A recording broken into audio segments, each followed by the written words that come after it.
1/11-এর পরে যে সমস্ত রাজনীতিবিদ সংস্কারের কথা বলতেন তাদের উপরে গজব নেমে যেত।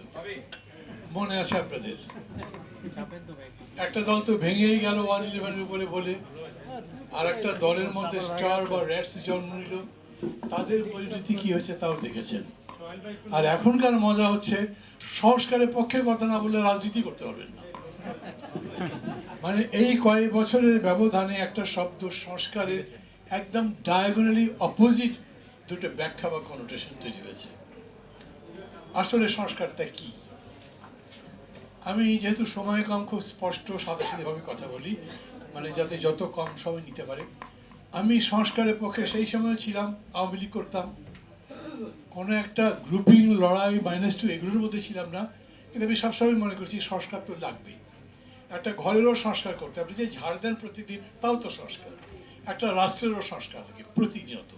অতএব সংস্কার চলতে থাকুক, সংস্কারের পক্ষে সবসময় আছি। সংস্কারের কোনো লিমিটেশন নাই, টাইম লিমিটেশন নাই। এটা যেরকম করে যা সবচেয়ে ভালো হয় সেটাই করা দরকার। রাজনৈতিক নেতা হিসেবে, কর্মী হিসেবে আমি মনে করি যে রাজনীতি হচ্ছে সমাজের পরিচালক, is a commander of the society. বাকি অর্থনীতি বলেন, সংস্কৃতি বলেন, ক্রীড়া বলেন, যাই বলেন, এগুলো রাজনীতির নীতি দিয়ে নির্ধারিত হয় কীরকম করে হবে। অতএব সংস্কার যদি করতে তাহলে প্রথম রাজনীতির দিকেই নজর দেওয়া দরকার। রাজনীতির দিকে নজর দেবেন মানেই হচ্ছে রাজনীতিটা পরিশীলিত হোক, গণতান্ত্রিক হোক, মানবিক হোক, জনগণের জন্য সুখকর হোক। রাজনীতিবিদরা মিথ্যা কথা বলা ছেড়ে দিক, ধাপ্পাবাজি ছেড়ে দিক, ব্লক মারা বন্ধ করুক, লুটপাটের ধান্দা বন্ধ করুক। এই সবগুলোই সংস্কারের অংশ। খুব সহজ কথা নয়, কিন্তু মানুষের মনের মধ্যে তো আর ঢোকা যায় না। অতএব নেতার মনে মনে কি আছে, যখন শেখ হাসিনা প্রথম আসছিলেন, আরে বাবা কি লাখো লোক মনে করেছিল উনি ত্রাতা, তারপরে কি হলো দেখা গেল। তো স্পষ্টত দেশের জনগণের জীবন সুখকর করতে, গণতান্ত্রিক পরিবেশ করতে আপনাকে দেখতে হবে প্রথম জিনিস যেটা ইম্পর্টেন্ট, সবচেয়ে ইম্পর্টেন্ট, সেটা হচ্ছে যে গণতন্ত্র নিশ্চিত হয় কিভাবে, আবার যাতে স্বৈরতন্ত্র না ফেরে তার ব্যবস্থা কি। তার জন্য আপনার কনস্টিটিউশনের দিকে তাকাতে হবে। এটা সবাই বলেছেন, কনস্টিটিউশনে সেই সমস্ত চেঞ্জ লাগবে যেটাতে গণতন্ত্র সুখদ হয়। প্রাইম মিনিস্টারের এরকম এত বেশি ক্ষমতা, আকবর খান জীবিত থাকতে বলতেন আমাদের দেশের প্রাইম মিনিস্টার হচ্ছেন জার কিংবা মোগল এম্পায়ারের মতো শক্তিশালী, টাচই করা যায় না, কোনো জবাবদিহি নেই, সরকারের কোনো জবাবদিহি নেই কারো কাছে। ওইটা অ্যামেন্ড করতে হবে।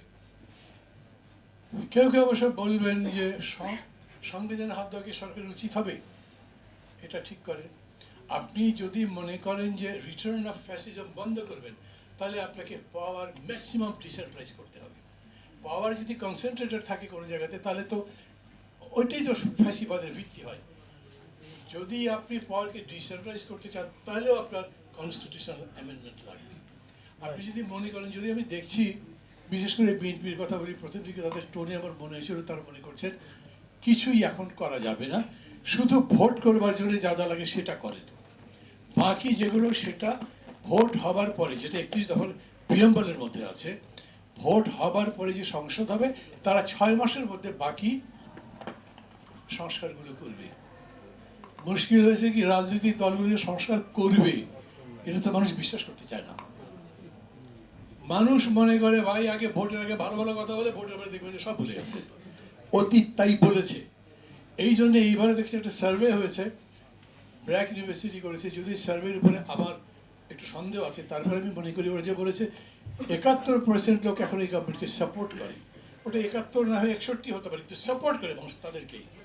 এই যে পুরো আন্দোলনটা হয়ে গেল, চিন্তা করেন 15 বছর ধরে রাজনৈতিক দলগুলো তো আন্দোলন করেছে, কিন্তু যখন বিজয় হলো তখন দেখা গেল সমস্ত রাজনৈতিক দলগুলো সাইড লাইনে আছে। বাংলাদেশ একটা ইউনিক দেশ। এই দেশে সরকারের বিরুদ্ধে আন্দোলন হয়েছে, সরকারের পরাজয় হয়েছে, বিরোধী দলের নেতা পলায়ন করেছেন। আবার এইখানে হচ্ছে যে এত বড় আন্দোলনের পরে দেখা যাচ্ছে যে সরকার চলে গেছে, কিন্তু মূল দল সহ রাজনৈতিক দলগুলো সাইড লাইনে আছে।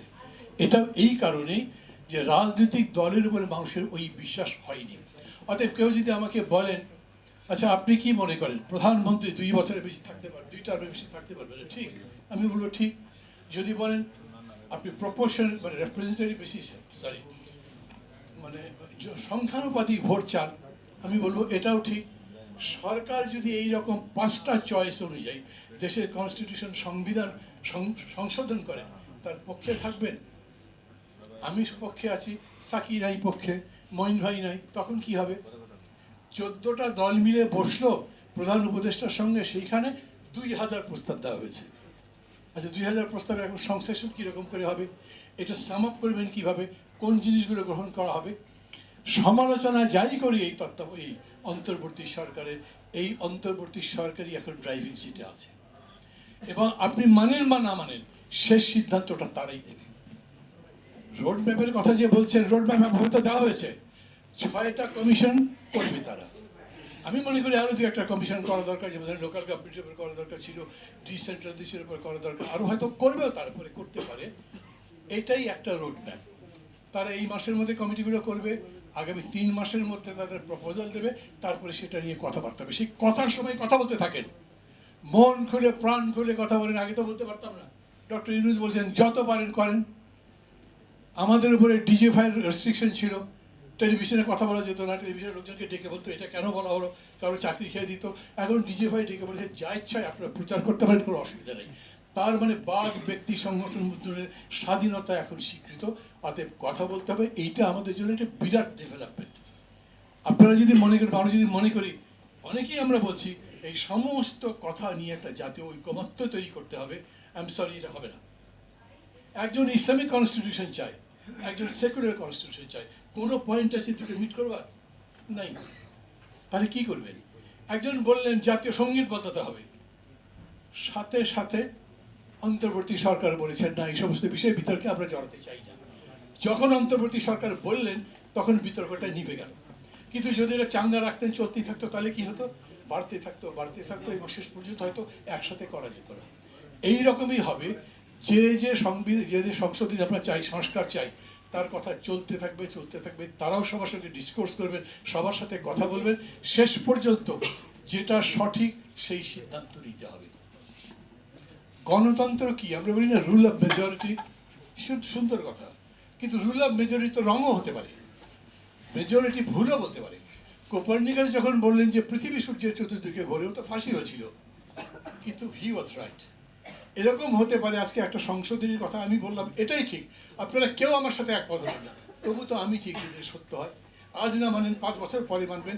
এই জন্যে গণতন্ত্র কেবল রুল অফ মেজরিটি নয়, গণতন্ত্র একই সাথে সত্য অনুসন্ধান করে, গণতন্ত্র সুন্দরের পক্ষে থাকে, গণতন্ত্র ওই প্রচেষ্টা প্রতিহত করতে থাকে, ব্যাপক মানুষের মতামত নিয়ে যাতে আমি সত্যের কাছে পৌঁছাতে পারি, যেটা আবার জীবনকে, সমাজকে, রাষ্ট্রকে আরো উন্নত করে। এখন যে লড়াই, আমি আবার বলি, 5 তারিখে 5ই আগস্ট আমাদের রক্তদানের বিরাট একটা আন্দোলন শেষ হয়েছে। এখন যে পর্যায়ে সেটা হচ্ছে কনস্ট্রাকশনের, এবং এই লড়াইটা একদম বেসিক্যালি ইন্টেলেকচুয়াল লড়াই, থিওরিটিক্যাল লড়াই, পলিটিক্যাল লড়াই। এই লড়াইয়ের মধ্যে আপনি যুক্তিতে আসবার চেষ্টা করবেন প্রত্যেকটা রাজনৈতিক দলের কাছে। বিশেষ করে আমি এই জন্য অ্যাপিল করতে চাই, আপনারা এগুলোর ব্যাপারে আরও কথাবার্তা বলেন, বেশি কথা বলেন, খেয়াল করেন, বোঝেন কোনটা করলে আসলে এই দেশে একটা গণতান্ত্রিক রাষ্ট্র তৈরি করতে পারি আমরা, কি হলে একটা মানবিক রাষ্ট্র হয়, কি হলে জনগণের কল্যাণ নিশ্চিত হয়, কি হলে আমরা যা আকাঙ্ক্ষা করি নতুন বাংলাদেশ, সেই রকম বাংলাদেশ তৈরি হয়। এটাই আমাদের মূল কাজ। এটা সবাই মিলে যদি করি তাহলে ভালো, না হলে কেউ যদি মনে করি যে না যাই হোক না কেন, আমার তো ডিজিটাল লাগবে, আমার তো ডিসিটা লাগবে, আমার ওই পজিশন লাগবে, না হলে আমার পার্টির ইনফ্লুয়েন্স বাড়বে না, ওই রাজনীতি এখন চলবে না। যে চেতনাটা জেগেছে, সেই চেতনাকে মেরে ফেলা এত সহজ হবে না। স্বাধীনতার চেতনা আমরা বলি, চেতনায় ব্যবসা করছে সেগুলো বলি, কিন্তু স্বাধীনতার চেতনা তো এখনো বলছে, তারাও বলছে, যারা আন্দোলন করছে তারা বলছে যে 71-এর চেতনার সাথে 24-এর চেতনাকে মিলে আমরা একটা দেশ করতে চাই। এরকমই হবে। আমরা বলছি দ্বিতীয় স্বাধীনতা, কিন্তু বাংলাদেশ স্বাধীনতা তো একবারই হয়েছে। এটা হচ্ছে স্বাধীনতাকে যা লস্ট হয়েছিল সেটাকে ফিরে আনবার চেষ্টা করছি আমরা। সেই জন্যই কি করব, এই সব কিছু মিলে একটা সত্যের কাছে যাব আমরা। সংস্কার যখন বলছি তখন রাজনীতি সংস্কার করব, অর্থনীতি, যাতায়াতের সংস্কৃতি, সব কিছু সংস্কারের সাথে সাথে শেষ কথা বলবো, রাজনৈতিক দল তার নেতৃত্ব তার অভ্যন্তরে গণতন্ত্র চর্চার মধ্যে দিয়ে, বুদ্ধিবৃত্তিক চর্চার মধ্যে দিয়ে যদি নিজেকে সংস্কৃত না করে, সংস্কারকৃত না করে, তাহলে দেশের কল্যাণ হবে না। আলটিমেটলি পাওয়ার তো পলিটিক্যাল পার্টির কাছেই আসবে, হয়তো মঈন ভাইয়ের কাছেই যাবে। এখন মঈন ভাই যদি মনে করে পাওয়ার পেয়েছে, এখন আমি যাবো তাই হবে, তাই দেশ গত হয়ে যাবে। আমাকে এইটা চিন্তা হবে, জনগণকে বলেন কোন দল সত্যি সত্যি জনগণের কল্যাণ করতে পারে দেখেন। এই যে পরিবর্তন হলো, তারপরে কোন কোন দল জনগণের আশা আকাঙ্ক্ষার সাথে যাচ্ছে, নাকি উনি মনে করছেন নিজের ক্ষমতা যাতে নিশ্চিত করা যায় সেই জন্য দখলদারিত্ব করছে, চাঁদাবাজি করছে, অন্যান্য কাজকর্ম করছে, এগুলোর সম্পর্কে আমাদের বলতে হবে। এবং এর মধ্যে দিয়ে যে সংস্কার, তার রোডম্যাপ অটোমেটিক তৈরি হবে। আমি আবার বলছি, আমি মনে করি ডক্টর ইউনূস যেটা বলেছেন বা সরকার যেটা বলেছেন, এটা আমরা বুঝি না বুঝি মানছি, আমাদের এটাই মানতে হবে। একইভাবে যখন আমরা সবাই মিলে বসবো, কথাবার্তা বলতে থাকবো, শেষ সিদ্ধান্তটাও এই সরকার দেবে। আর আপনি যদি না মানতে চান, তাহলে আবার একটা অভ্যুত্থানের চিন্তা করতে হবে, সরকারকে বাদ দিয়ে নতুন করে করতে। আমরা তা চাইবো না। আমরা যাবো, আমরা আলোচনার মধ্যে দিয়ে সরকার যদি ভুল যেমন করে, যেমন মাসুদ কামাল আজকে যে কথাগুলো বলেছেন আমি পছন্দ করেছি। উনি না বলে হয়তো কিছু কিছু কথা আমিও বলতাম, কিন্তু সবাই মিলে বলে বলে সরকারকে ছোট করতে হবে তা না। কিন্তু এটা ঠিক, সরকার যে ভুল করছে এইটা আমরা উপেক্ষা করলে চলবে না। আরো অনেক ভুলের কথা বলা যাবে, কিন্তু সেই ভুলের চর্চা করছি না, আমরা ভুলটা ধরিয়ে দেওয়ার চেষ্টা করছি যাতে তারা এরকম ভুল আর না করে। ভালো থাকবেন সবাই, খোদা হাফেজ।